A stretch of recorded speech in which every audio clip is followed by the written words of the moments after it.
అమ్మతో చెప్పొద్దు సరేనా?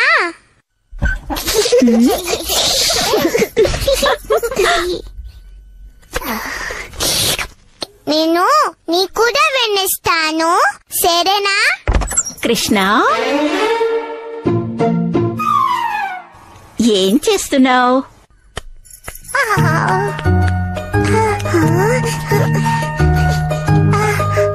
ఆ పిల్లాడే వెన్నని దొంగలిచ్చి తింటున్నాడు.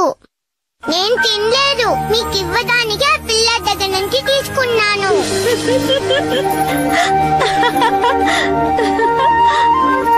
కృష్ణ, నా బుజ్జి కన్నయ్య ఏం చేసినా తీయగానే ఉంటుంది.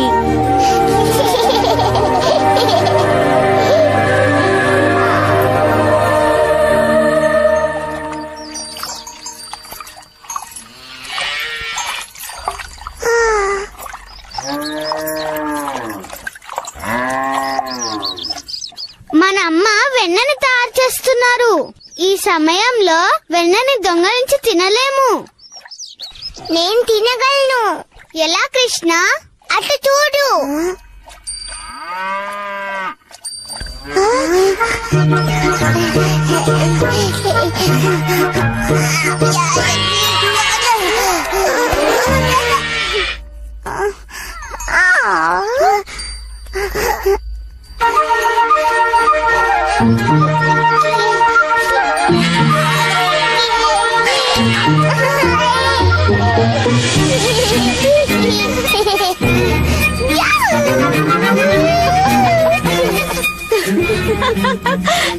నంద మహారాజా, కృష్ణుడు ఏం చేస్తున్నాడో చూడండి.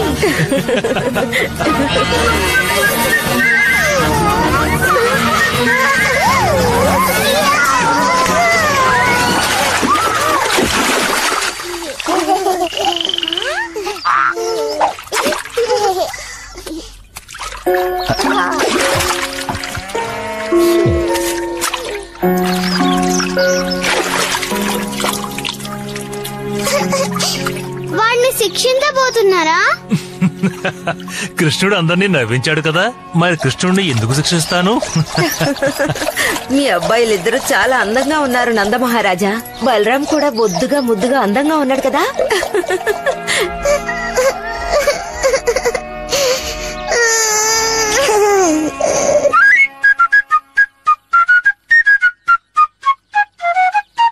నువ్వేం తప్పు చేసినా వాళ్ళ కోపమే రావడం లేదు. ఇప్పుడు ఏం చేయాలి కృష్ణ? చాలా చెయ్యాలి. ఏం చేస్తావు కృష్ణ? తప్పులు చెయ్యాలి. అవును, మనం దీనికన్నా ఇంకా పెద్ద తప్పు చేయాలి.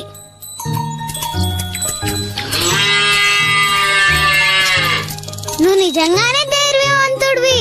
నువ్వు తెలివైన వాడివి. పద, ఈసారి పెద్ద తప్పు చేయాలి. అప్పుడే వాళ్ళు కోపగించుకుంటారు. అన్ని దూడలు కట్లు విప్పేద్దాం. అవన్నీ వెళ్ళి పాలు తాగుతాయి.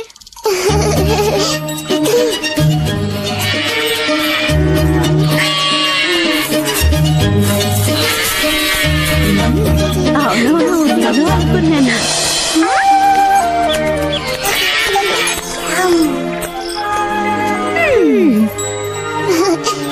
నేను చెప్పానుగా కోప్పడతారని. ఏం చేశారు? దూడల్ని విప్పేశాం. మేమెలా పాలు పెతకాలి? మీరిద్దరూ ఇలా పిల్లలు మరీ అల్లరివారైపోతున్నారు. యశోదా, ఒకసారి ఇలా రా. నందమహారాజా, ఒకసారి ఇలా రండి, వచ్చి చూడండి.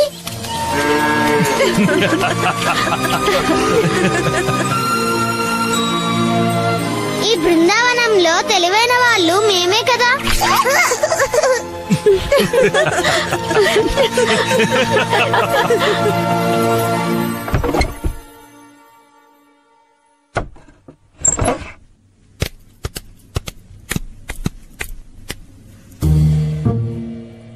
పైనున్న వెన్నని మనం తినేస్తే వాళ్ళు ఖచ్చితంగా కోప్పడతారు.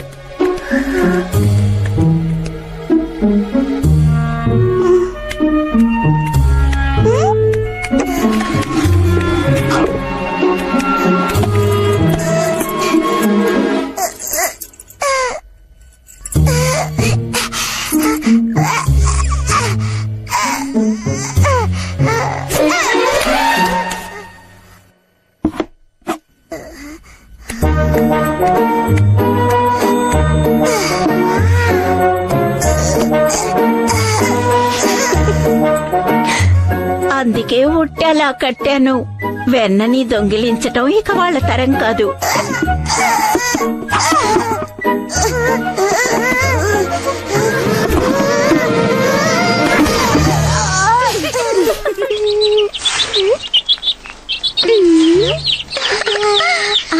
ఏమైంది? నువ్వు ఈ మట్టి తినకూడదు.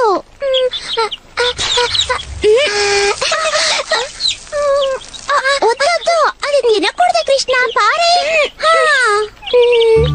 కాదు కాదు కాదు, నువ్వు ఇలా చేస్తే అమ్మ చాలా కోపడుతుంది.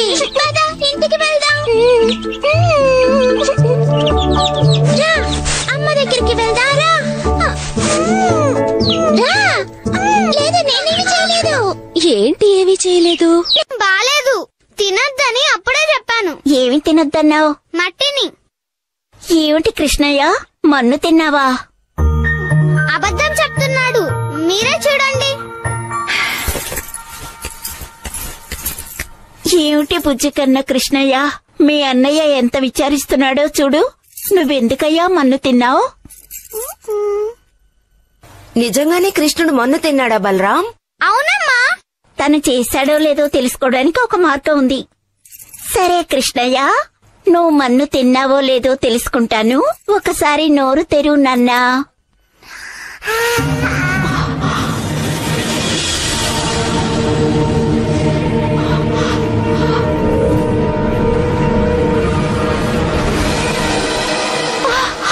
నీ చూస్తున్నది కళ నిజమా? యశోదా, కృష్ణుడు మాయల్లో ఏదో చూసి భయపడ్డారు. వాడు మట్టిని తిన్నాను నాన్న. కృష్ణయ్య నోటిలో నేను ఈ లోకాన్నే చూశాను. సూర్యుడు, గ్రహాలు, సముద్రం, పర్వతాలు, ఇలా అవన్నీ వాడి నోట్లో చూశాను. నాకెంతో ఆశ్చర్యంగా ఉంది ప్రభు. ఏమీ లేదు, నీ మనసు ప్రశాంతంగానే ఉంది. నీకింకా అర్థం కాలేదా? కృష్ణుడు సామాన్యుడు కాదు. కానీ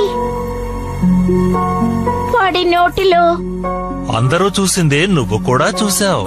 కృష్ణుడు చేసిన ఎన్నో అద్భుతాల్లో ఇది కూడా ఒకటి యశోదా. ఆ పళ్ల వ్యాపారిని ఏం చేశాడో మర్చిపోయావా? పళ్ళండి, పళ్ళు. బృందావనం తోటలోంచి తీసుకొచ్చిన పళ్ళండి, పళ్ళు. పళ్ళమ్మా.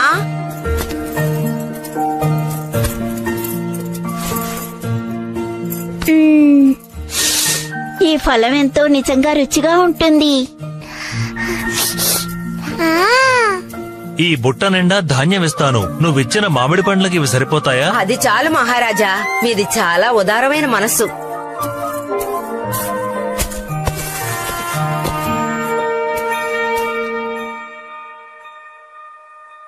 నాకు పండ్లు కావాలి.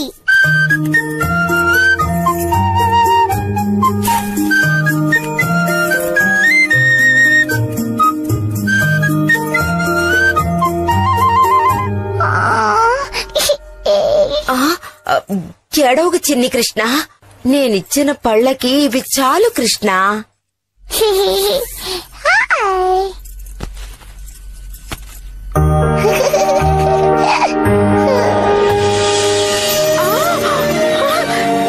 ఎలా ఇలా అయ్యింది? ఇది విష్ణువు ఆశీర్వాదమే. కానీ అది విష్ణువు ఆశీర్వాదం కాదు. నీకింకా అర్థం కాలేదా యశోదా? అది కృష్ణుడి మహిమ. కానీ ఇదెలా సాధ్యం? వాడి చిన్ని నోట్లో లోకం మొత్తాన్ని చూడగలుగుతున్నామే. నిజంగా వింతగా ఉంది. కృష్ణ ఒకసారి నోరు చూపివా? చూడండమ్మా, చూడండమ్మా, మట్టే ఉంది. నాకు మాత్రమే అలా తెలుస్తుందేమో.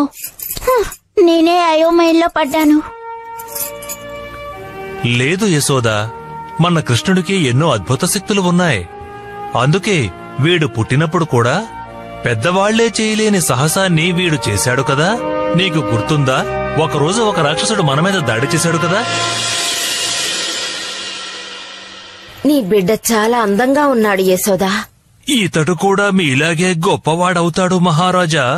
ఇదంతా ఆ భగవంతుడి మహిమ. ఇప్పుడు మనం జాగ్రత్తగా ఉండాలి. ఎందుకంటే కంస మహారాజు అందర్నీ అంతం చేయాలనుకుంటున్నాడు. రకరకాల రాక్షసుల్ని పంపించి మనల్ని అంతం చేయాలనుకుంటున్నాడు.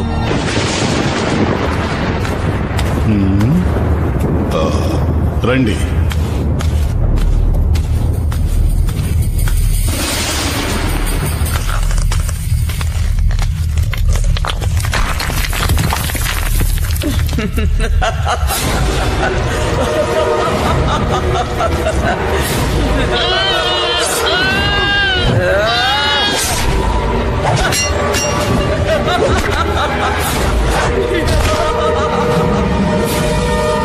మానవ శిశువును కూడా నువ్వు చంపగలవని నేననుకుంటున్నాను. ఎవరైనా సరే ముందుకొచ్చి మాట్లాడండి, లేకపోతే నా కోపానికి బలవుతారు.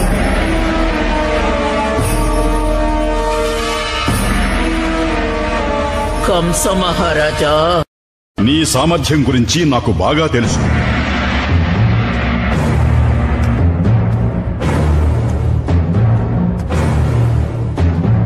నా విధి ప్రకారం దేవకి 8వ సంతానం నన్ను అంతం చేస్తోంది. ముందుగా జన్మించిన 7 శిశువుల్ని నేను అంతం చేసేశాను. కానీ 8వ సంతానం నన్ను అంతం చేయటానికి పుట్టిన శిశువు. నేను నిన్ను ఆజ్ఞాపిస్తున్నాను, గత 10 రోజుల్లోగా పుట్టిన పిల్లల్ని నువ్వు అంతం చేసేయాలి. ఆ 10 రోజుల్లోగా పుట్టిన పిల్లల్లో ఆ శిశువు కూడా ఉంటుంది. నా గురించి పూర్తిగా తెలియని వారే ఇలా మాట్లాడతారు. ముందు మీరు అది గ్రహించండి మహారాజా. మీరు నన్ను ఆజ్ఞాపించనక్కరలేదు. ఇలాంటి పనులు చేయడం నాకెంతో ఇష్టం.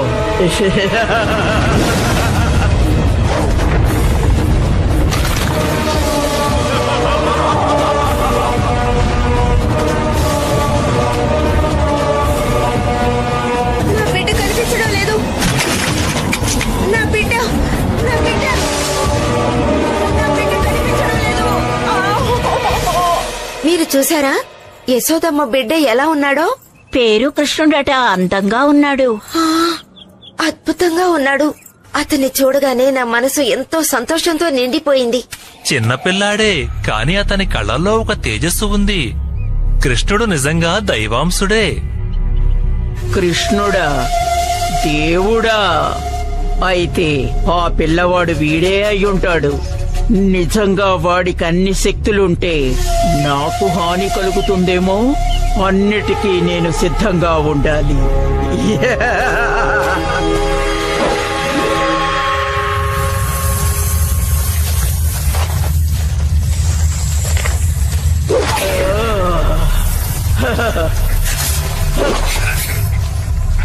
నీ విషయమే ఇప్పుడు నాకు ఎంతో అవసరం.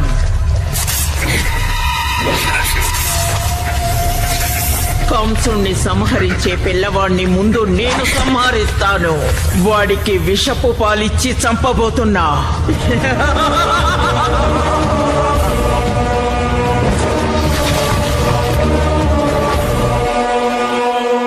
నేను ఈ రూపంలో వెళితే వాళ్ళు నన్ను సంహరిస్తారు.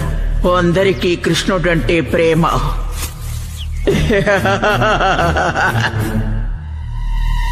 కానీ ఒక అందమైన అమ్మాయి వెళ్ళి పాలిస్తే కాదనరు కదా.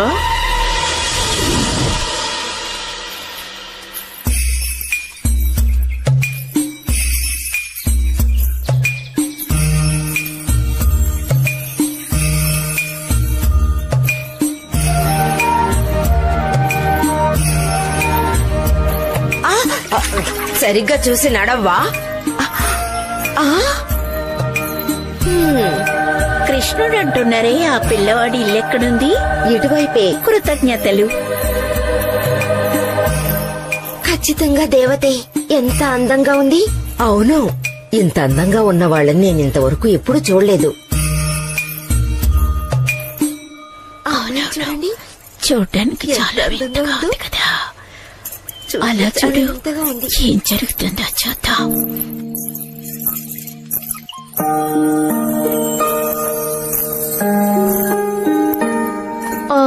ముల్లోకలకి మీరు దేవతనా?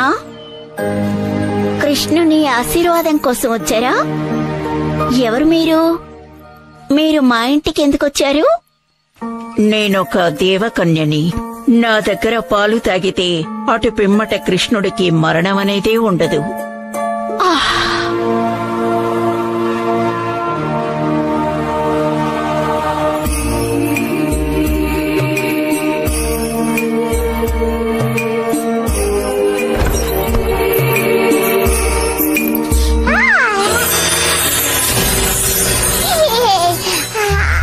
ఈ పిల్లవాడెంతో శక్తి కలవాడు. ప్రపంచం మొత్తాన్ని నాశనం చేయగలడు. నేను జాగ్రత్త పడాలి. వాడు నన్ను చంపేలోపు నేను వాడిని చంపాలి.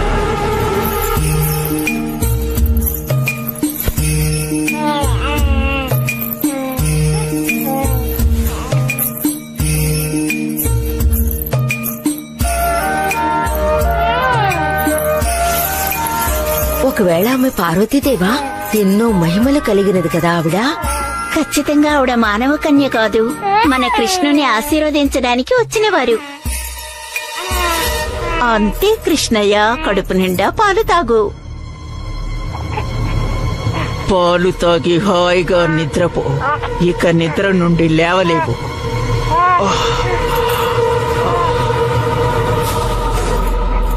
చాలు, ఆపు. లేదు, ఆపు, ఆపు, ఆపు,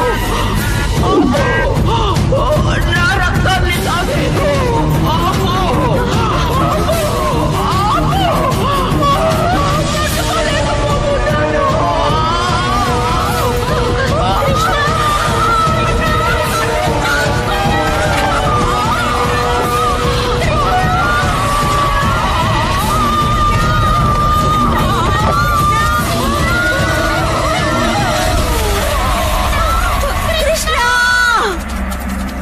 అరే, రాక్షసి దేవత కాదా? అటు చూడండి, కృష్ణుడు వస్తున్నాడు.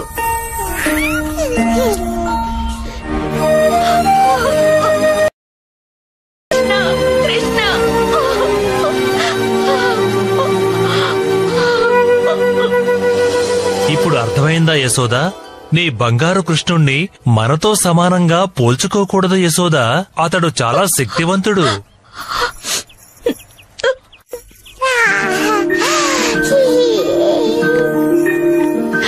మన్నించు కృష్ణయ్య, నీ శక్తి సామర్థ్యాలు మర్చిపోయాను. నువ్వే ప్రపంచంలోనే గొప్పవాడివి, నా ముద్దుల కృష్ణయ్యవి.